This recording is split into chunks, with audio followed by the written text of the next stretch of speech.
Bienvenido, doctor Luis Leiva Fernández. Muchísimas gracias por estar presente en este ciclo denominado Voces del Código Civil y Comercial.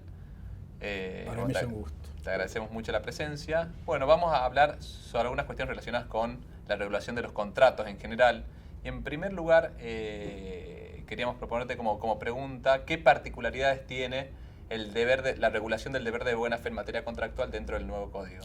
Bueno, es una pregunta muy interesante porque en realidad uno empieza a leer el código nuevo y te encuentras con un epígrafe, por ejemplo, en el artículo 961 que dice buena fe. Lo empezás a leer y parece que es el 1198. Decís, bueno, esto es lo mismo, das vuelta a la página y te equivocás, porque tiene una norma, una oración, una segunda oración, muy, yo te diría que es justa, pero es muy peligrosa. Porque yo creo que recordar haber leído algo así en el Código Español, en el 1258, el Código Español casi seguro. A partir de ahora, de la vigencia de este código, los contratos no solo te obligan a lo que firmás, a lo que está escrito en el contrato, sino también a lo que podría estar escrito de acuerdo a lo que suelen ser las pautas generales para ese tipo de contratos. Vale decir, hasta la vigencia de este código, uno se fijaba en dos cosas. Si estaba en el contrato lo que vos querías y si no había nada en el contrato que no quisieras. Para decir, no, esta cláusula, sáquenmela. Ahora no basta. Ahora tenés que hacer esas dos cosas y sumarle una tercera que, quiero insistir, quizás sea justo, pero es peligroso hasta que nos demos cuenta que esto es así. Lo que hay que hacer ahora es conocer qué se suele pactar en contratos de ese tipo. Por ejemplo, en la transferencia de un fondo de comercio uno suele pactar también la cláusula de no concurrencia, para que el vendedor del fondo de comercio no recupere la clientela que te vendió y por la cual vos le pagaste. Bueno, eso que no está en ningún lado, pero que es una práctica comercial, ahora pasa a estar incorporado aunque no figure en el contrato. Con lo cual, antes de firmar un contrato, tenés que conocer muy bien qué es lo que se suele pactar en ese tipo de contratos. Con lo cual, tenés tres tareas. Fijarte que está lo que quieras contratar, fijarte que no esté lo que no quieras contratar y fijarte a ver si no hay algo que se suele pactar en ese tipo de contratos para negarlo expresamente, porque si no lo negas expresamente, queda como incorporado al contrato a modo de integración del cuerpo contractual. Esta es una norma que quizás sea justa, quizás sea de buena fe, pero hasta que nos acostumbremos puede pasar bastante tiempo. Y el tema no es el abogado, sino el operador del derecho no abogado, que está acostumbrado a firmar formularios, a proponer formularios, y bueno, creo que puede llegar a ser peligroso, aunque justo. Seguro. Muy interesante el planteo y la precisión al respecto. Después, cambiándote un poquito de tema, tengo entendido que está regulada la punctation ahora en el código, hay una bienvenida al respecto. ¿Podés explicar de qué se trata un poco esto para el público no especializado? En realidad tendríamos que empezar por decir qué es la punctation. Como bien señalas, está en este código y también en todos los proyectos anteriores de código. Desde el 87 en adelante, si yo no recuerdo mal, se incorporaba la teoría de la punctation. Ahora, ¿qué es la punctation?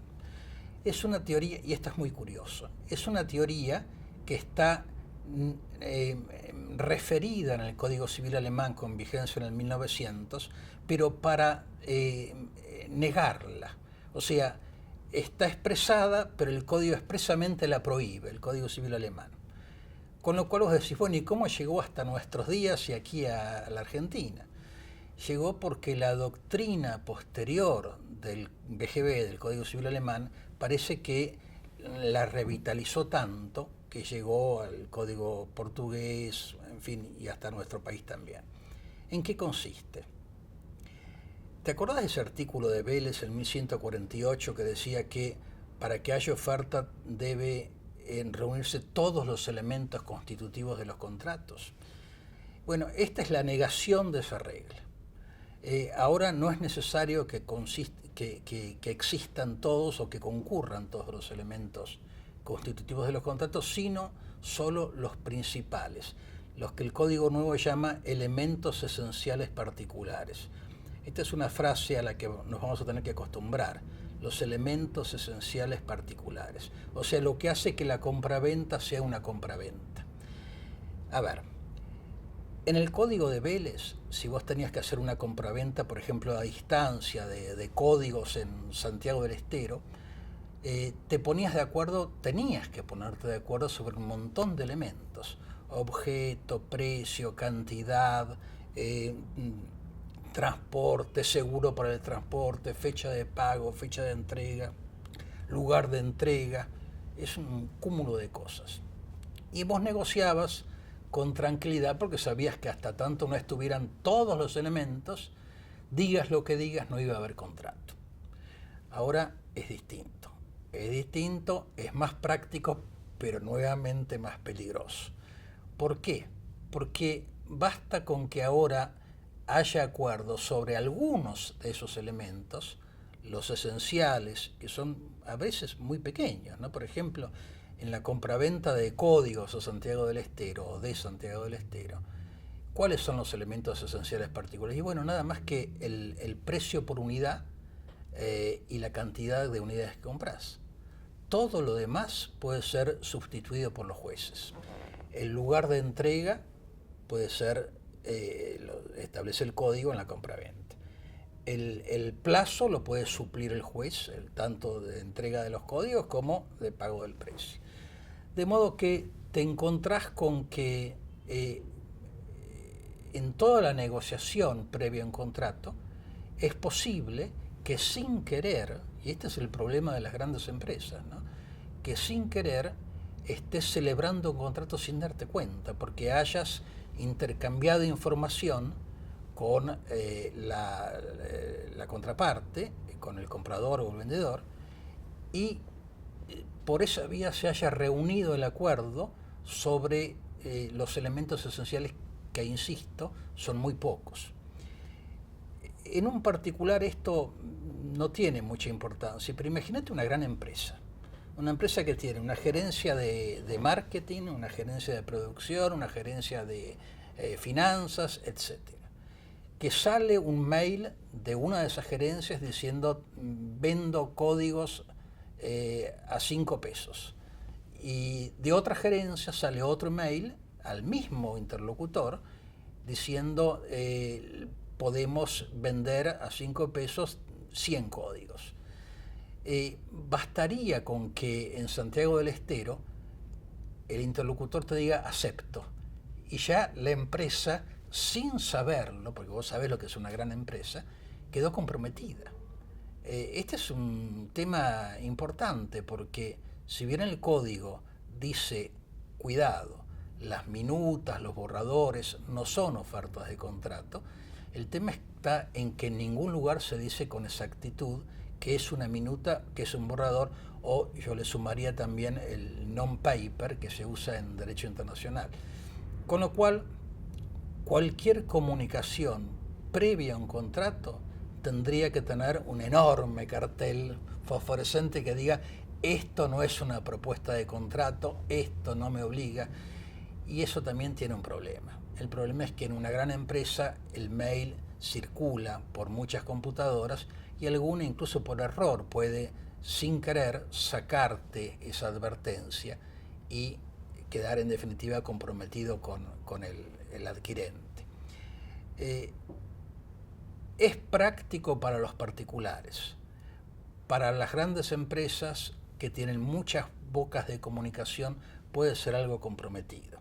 No es que esté mal, hay que acostumbrarse y hay que establecer en toda gran empresa con muchas bocas de comunicación algún sistema que de seguridad que evite quedar contratando cuando en realidad no lo quiere hacer. Claro.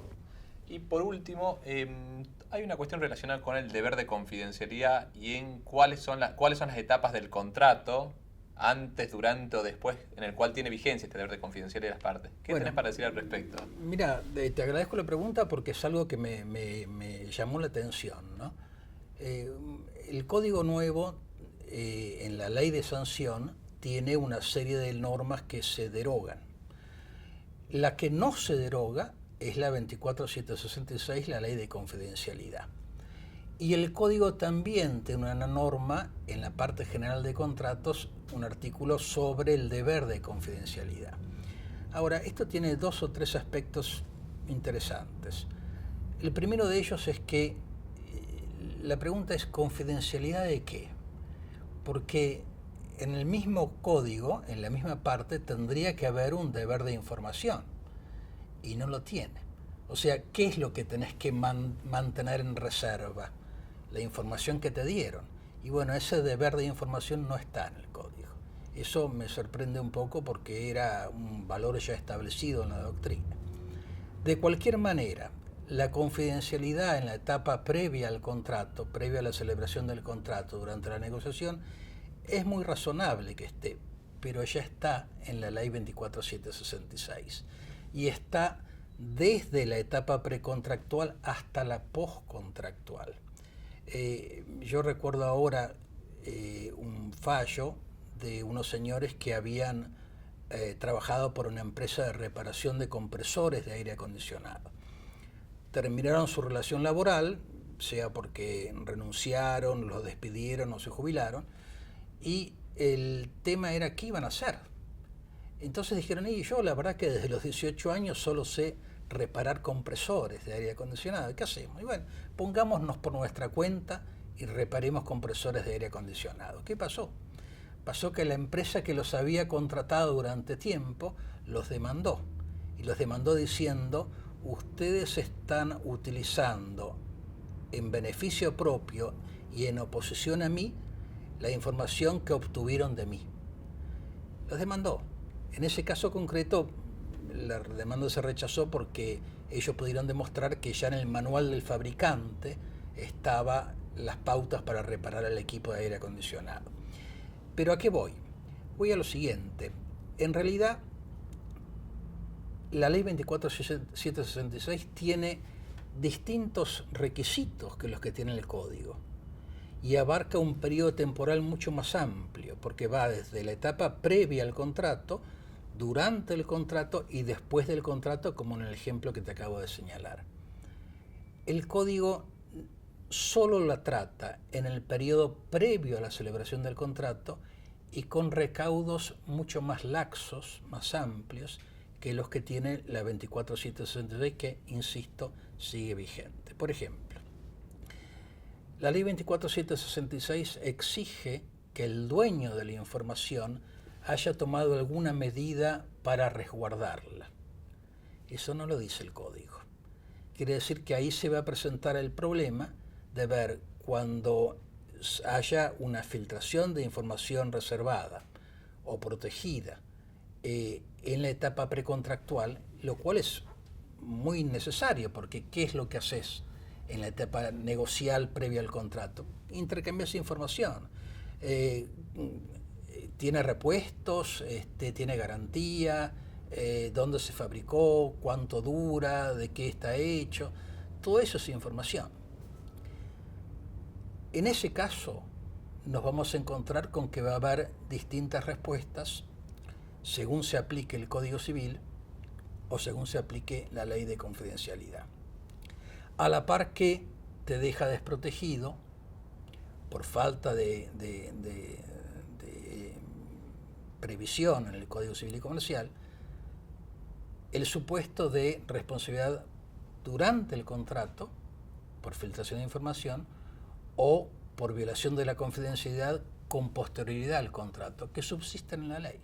Yo creo que ahí es así, mira, está superpuesto parcialmente y eso es algo que, si bien son buenas intenciones, creo que va a generar algún tipo de inconveniente. Bueno, doctor Luis Leiva Fernández, fue clarísimo en sus conceptos. Muchísimas gracias por sus aportes y por participar en este ciclo. Yo les agradezco a ustedes.